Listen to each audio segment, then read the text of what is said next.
Welcome back to the Let's Pivot podcast, where we meet with owners and CEOs and hear a little bit about their story and where they're planning on going. Today, we're joined with Miss Melissa Agnes. How are you Hello. doing, Melissa?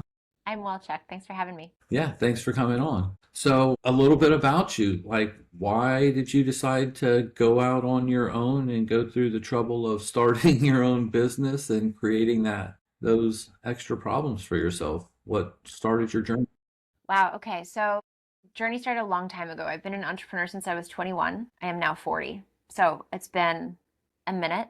It's been almost half of my life, which is really fun to think. I was terrible. I started being an entrepreneur because I was a terrible employee. I didn't like to work for other people. Even if I enjoyed my job, I would actually be physically ill every morning before going to work. I just felt like my life wasn't mine or my time wasn't mine. And there was just something in it that I wasn't meant to do. I was a terrible employee. I didn't know how hardworking I am until I wasn't working for someone else anymore. So at 21, I thought of a business idea. I found a program. I originally home for me is Montreal. I'm now in New York, but Montreal has this great program for young entrepreneurs, and they pay your salary for a year as you kick off a business, and they teach you kind of how to go about doing that. So I enrolled into that. I got into that. I got a grant after that to like help fund some things. And I mean, it's interesting that your podcast has pivot in it because I pivoted a lot until I kind of found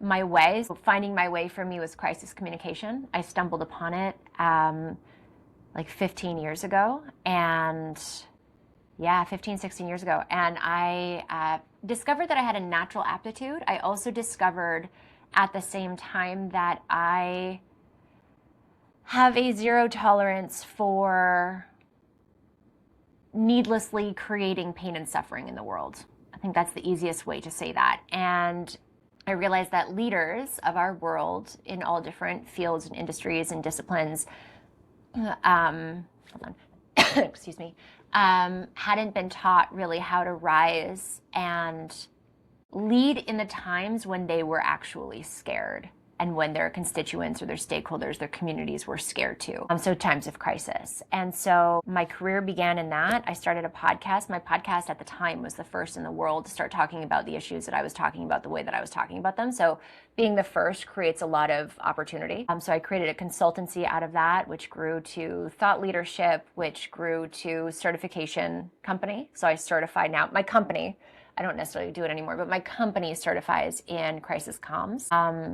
And we have a crisis communication or high stakes communication AI tech that we offer. And then funny enough that your podcast is called Pivot because this year I'm pivoting once again. And I think that that's part of the entrepreneurial journey is just being able to really identify what it is that you're passionate about and the best way for you to show up as a leader and serve your community or the world or whatever it is that you're meant to do. And so for me, that looks like I've been a trailblazer my entire career, and I'm kind of tired of being on the forefront of those lines, and I know what it takes. So now I'm really passionate about being the support system for mission driven, soul aligned leaders who are making positive impact in the world and just might not have the type of support that I always wished I had. So that helps you remember and stay grounded in who you are, what your vision is, what your mission is, and really finding that inner strength so that you can lead from clarity and not from survival. Yeah, as they trail the blazes, blaze the trails in their own way that they're called to do. And so let me ask you, how have you managed the balance between doing what you're passionate about, working in your business, and then being able to work on your business and handle those other parts, attracting clients and dealing with marketing and research and deciding what to pivot to when things don't exactly work out perfect from the start, right? Like, how do you balance that? I mean, it's a hard thing. I've been, for the majority of my career, I've been a very lean team, or I've had a very lean team. So it's definitely more challenging when you have when you have a lean team, or when you're a solopreneur, for example, to wear all of those hats. I got very good very quickly at building services and ways to serve that were scalable. As a consultant, trading my time for dollars and working with, a very limited handful of organizations at a time. So I got creative. I looked at different industries and how different people do different things. Then I would build programs where I could serve multiple different organizations at once, and they could receive and learn from one another as well. So there was this like sense of collaboration and camaraderie and networking. So I did things like that. And then last year, the introduction of AI is a beautiful thing for small businesses and solopreneurs. So I invested a lot of time last year in learning AI so that I could automate different things and expand my team without necessarily expanding my resources. I like that. Learning to leverage AI is one of the things that are most fascinating to me. Let me ask you a little bit about that. What is crisis ready AI? Crisis Ready AI is a high stakes communication AI. So it takes all of Crisis Ready IP and methodology and everything that we're known for and that we really, really are brilliant at, and it puts it into a technology. So and it's not just crisis communication, but it's any type of communication that an organization might have to draft and communicate, whether internally and or externally, that bears the potential for consequences. So let's say, I don't know, you're deciding that your organization is starting next month, everybody has to work from the office when maybe you've been hybrid, and you know that that's going to create animosity and people are going to feel frustrated or may not even want to be like with the organization anymore. Maybe they came to your company because they loved the flexibility that they would have, and now you're kind of taking that away from them. That's an example of like a high stakes communication that this technology helps you better understand the emotionality that people are going to be feeling, and then it incorporates the research that we have on different emotions so that you can strategize how you're going to meet that emotion. Every emotion has a need, and so how do you meet the needs of that emotion while still staying grounded and true to your messaging and your beliefs and your values and your decisions? Also, so it develops a strategy. It helps you craft the actual communications. And then the added point that I love is that it really works with the leader. So if let's say that you have to draft out this communication announcing to the entire internal population that as of 1 month from today, they're all in the office all the time, and you know that there's going to be some upset. You as the leader, as the communicator who has to draft these communications and actually communicate this message, you may not be the decision maker. In fact, you're likely not the decision maker who made this decision. So you may not actually agree with it. So that means that you're struggling through likely your own emotionality of like, what are people going to think? Are you going to be like don't kill the messenger, don't shoot the messenger? Like you're the messenger, right? Like how are people going to respond to you? And maybe you have your own fears around people feeling betrayed because maybe you brought them to the team telling them that they were going to have this flexibility. Whatever it might be, the tech actually looks at what your emotional state is and helps you manage through that so that you can communicate with more clarity, with more conviction, with more authenticity in a way that connects more deeply. And then it also takes a look at what you're feeling and what your stakeholders are likely to feel. And it creates this bridge of here is a way to create even more connection through your humanity during this more challenging moment. It sounds like everybody should be using that, Doesn't it? honestly. That's why I designed it. It really does. That's pretty amazing. Thank you. When you're talking to your potential clients, customers, people you're going to help out, how do you approach that with them? With the AI in Yeah. particular? Yeah. Yeah. I've always been very vocal, and as a thought leader, like I'm constantly talking about issues. I'm talking about things that either we should be challenging or we could be doing better and providing those solutions. Or so all of that saying like what I talk about is whatever I have to offer is very visible. I do my best to just really be out there talking about it in general. But if I'm speaking to an organization about that, I'll be really asking them, what are they looking for? What are their needs? What are they struggling with, right? If they had a perfect outcome, what would that look like? And then as they're sharing information with me, I'm bridging the gap between what they need and what I can provide to them.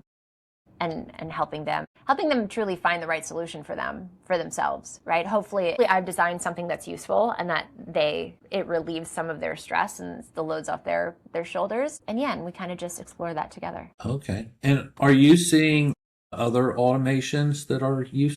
Other automations? Yes, like some people do automated email outreach or pipeline management, follow-up nurture sequences. Are you seeing any automations other than your crisis AI that has been useful for you in your business?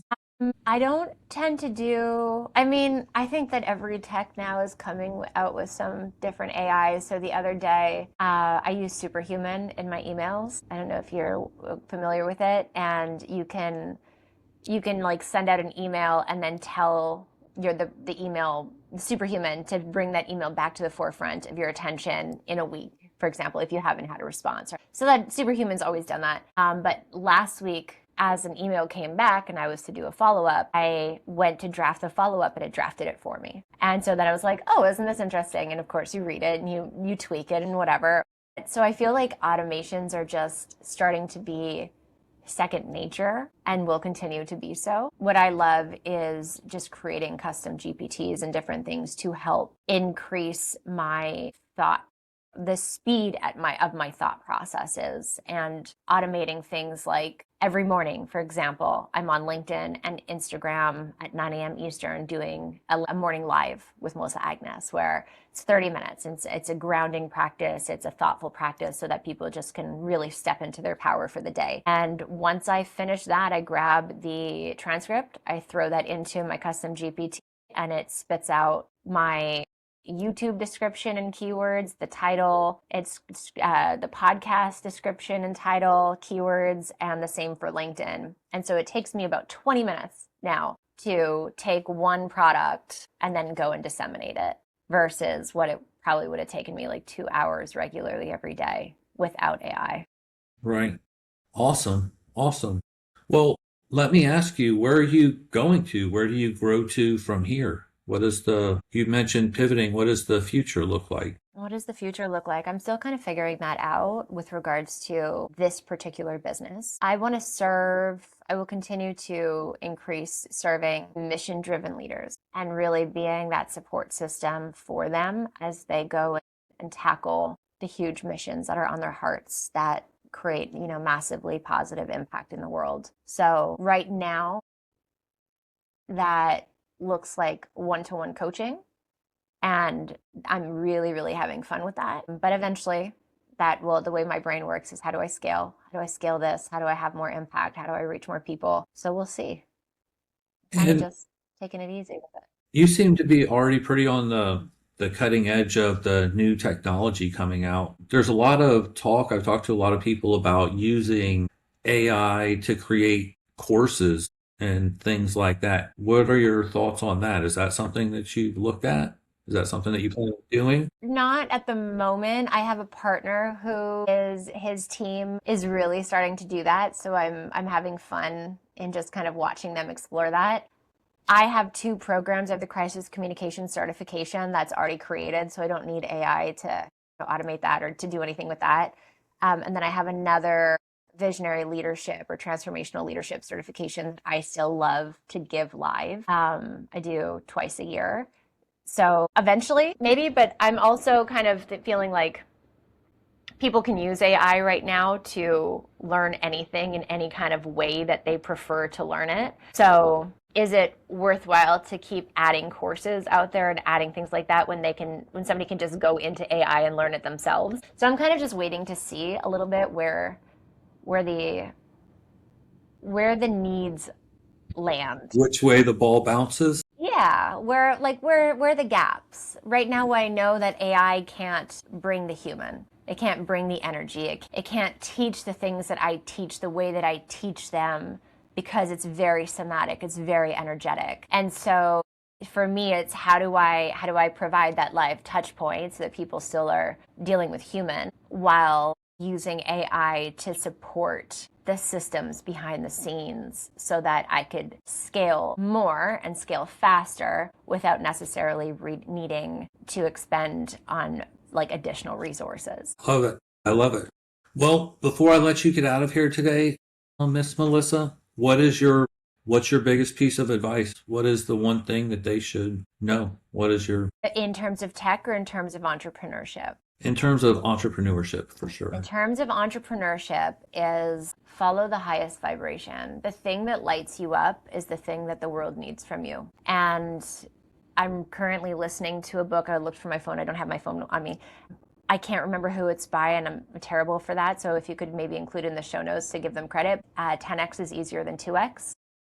Really gives a great depth, like deep dive into it's easier to go big than to go small, but you have to be dedicated to letting 80% of what isn't your zone of genius or isn't the thing that brings you the most excitement go. And that's counterintuitive to the way that the majority of the world is subscribed or programmed to believe. And so if you're starting out in your entrepreneurial journey, obviously I think that you're starting out because either you're like me and you're really tired of working for other people, or you're really terrible at it, or you have this really great idea that you're really passionate about. And so it can get very easy to get locked into one of your questions earlier around how do you work on the business and not to get overwhelmed and consumed by that. I would recommend that book. Okay. Thank you. Yeah. We'll definitely have to check that out. 10x is easier than 2x. Yep. Dan Sullivan, I think, and someone else, and I can't remember. And he's the one who actually wrote it, so I can't remember his name at the moment. All right. Well, thank you, Miss Melissa. I appreciate you taking the time to join us today. It's been a pleasure talking to you. Same. Thanks, Chuck. I hope we can stay in touch and we'll talk to you again soon. Sounds good. Have fun with the All show. right. Thank you. We will. You have a great day. Thank you, you as well. All right.